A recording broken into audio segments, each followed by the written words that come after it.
So we're doing no lollygagging today. All right. Here we go. Button up. Just got done with a good practice. Guys did a heck of a job, but they do a heck of a job for every practice since I've been here. So that's not like something new. Very excited about how hard they work. Probably one of the most rewarding times I've ever had in my 34 years of coaching.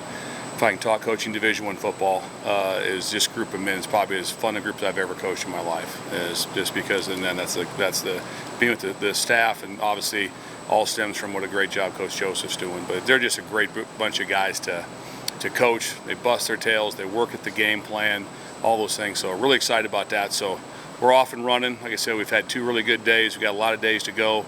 We got to get ourselves woke up fast, able to play Saturday morning, but we'll be able to do that. So fire away. How similar is what Minnesota does with what Illinois did? A lot of similarities. Obviously, just their main objective is the same. They want to be able to stay ahead of the sticks. They want to be able to run the football. They're a heavily based zone team with a lot of different looks how they get to it. They'll do it out of with the tight end detached, tight end attached, 12 personnel, a lot of different looks like that. So they change the surface a lot in their run game.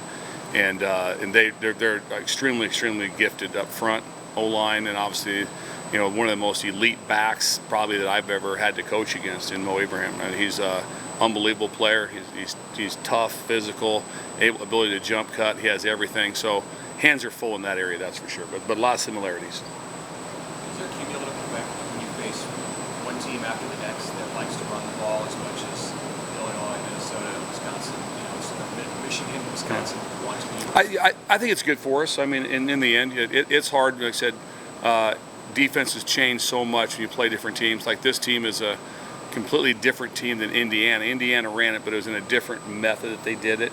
And, Rutgers was completely different with how that they did it. So there is some similarities there. So it does help with that. If sometimes you're facing a team that's a Mike Leach type team, and then all of a sudden you're playing this team, that's a big difference from week to week. So there is some carryover that our guys are using to their advantage to have themselves ready to go. But like I said, they're extremely well coached and have a very good plan of. And what they do really good is they just don't have themselves in bad third down situations. When you go through the tape and stuff, they're just not third and longs, and they just do a good job of managing that. So that's a lot of work to get her. So you have to earn the right to be able to try to get them to throw the ball. They do it as much. Last year when they had so much experience up front, they did a lot of those jumbo packages where you'd see 6 or 7 offensive linemen. Minnesota, is that It's still in their package like that. We use the word T. We'll say 13T. Something like that means extra tackle in the game. So they do that, not quite as much as what they have in the past, but they have that ability to do that. They've also in the past had the ability to do a lot of wildcat. They haven't done as much of that this year, but we're sure preparing for that because they have that in their DNA, that's for sure. Is there a carryover with the situation at quarterback, with the defense? Like, is it more pressure to elevate their level of play to help make up for what's going on the offensive side? No, not at all. I mean, those guys, we got great offensive coaches and really good players over there, great players over there. So that's the least of our concerns as far as that, hey, we need to do something special because there was an injury during the game. We have to just be able to do our part, do our part, our 1/3 that we have to be able to get done. So there's no conversations about that whatsoever. It's just do your job and get ourselves off the field. We got ourselves off the field a lot on Saturday, but could have been better, obviously, to be able to give our offense more chances right there. And we forced 1 turnover, and that's just not good enough football. We have to be able to do a lot better job with that. In what way has Ernest come along these last few weeks? Well, there's 2 things that come out in that game with Ernest Hausman, is that there was never a time after the game that you said, like, well, the issue was Nick Heinrichs was out. That means Ernest played very well. And so especially for a true freshman. But he didn't walk off the field at any time being that was our nemesis. That wasn't the case. So it starts with a couple things. One, the young man and how he's prepared himself and how different he is. And I think his first start was against Oklahoma.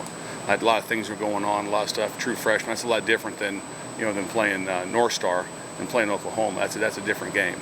And so there's a lot of different things for it. So he did a very good job with that. Also, a lot of credit goes to his coach, Coach Root, to get a true freshman ready to go and play in that type of game which, your main adjustment was your chin strap, type of thing. And so great on both of their parts. Coach Rude and Ernest deserve a lot of credit for how they've handled themselves and be able to get things done right there. So we're expecting a big week out of him again. He's starting to mature, and he's played a lot now. You're really not a freshman anymore, but very proud of him. Bill, I know you still have your eye on special teams. On that blocked extra point, what went wrong? How would you? I'll be honest with you. I've spent some time with Joey on it. I don't delve on that a lot. I really don't. I don't delve on that a lot. I sit in with Coach Connors and those guys. I know this is what I do know is that I can feel confident about is that we have a protection meeting every Friday morning at 8 o'clock to cover everything very closely. And so with that phase right there, it was just basically a technique error that's got to be able to be corrected. We feel our kicker is kicking very well right now. Timmy's kicking the ball very well. And so we want to be able to get him protected and give him a shot for us right there. So something we'll keep working on very hard. What do you see with Tanner Morgan, 6-year senior quarterback? I think he came in with like Glenn Mason's first recruiting class, is what it seems like. And he's been there forever. Really, really talented young man. The thing that stands out the most probably is how tough he is. Seen him take some shots and do it in 6 year of football. That's hard.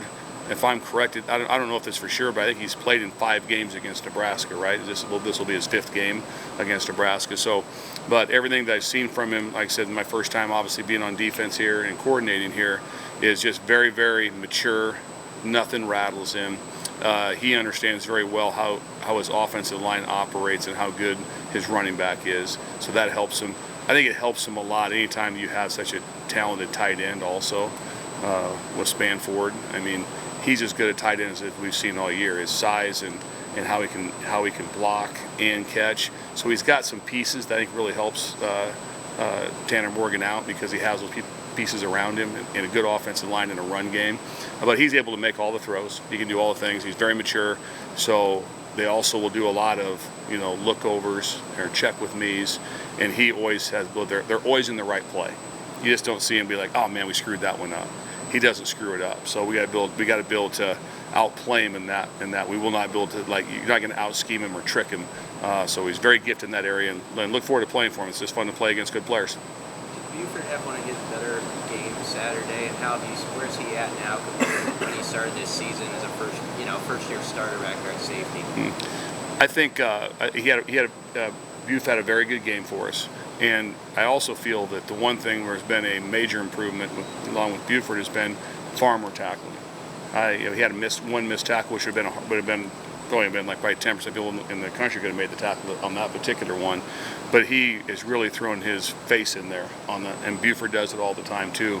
So those guys are also in the run fits. Buford has to cover a little bit more than the rest of them do, but they're 2 mature safeties that are handling things very well. Right now, we haven't really been substituting them very much. Their communication is really, really good. They talk the game all the time with what's going on.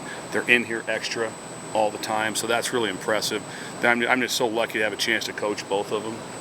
So I'm excited about them with where they're going, and they'll basically be out there every snap again that they can be out there on Saturday. And also with Buford is that he's very healthy right now. I tell you, we got banged up against Purdue, tried to out tough it, but he's doing really well for us in that spot. So very happy with those guys. Always room for improvement. We're always striving on some things, but I know this: they're putting the work in. So when you're putting the work in like they're putting the work in, it makes me proud to be around them. All right, thanks guys. Appreciate you. You bet.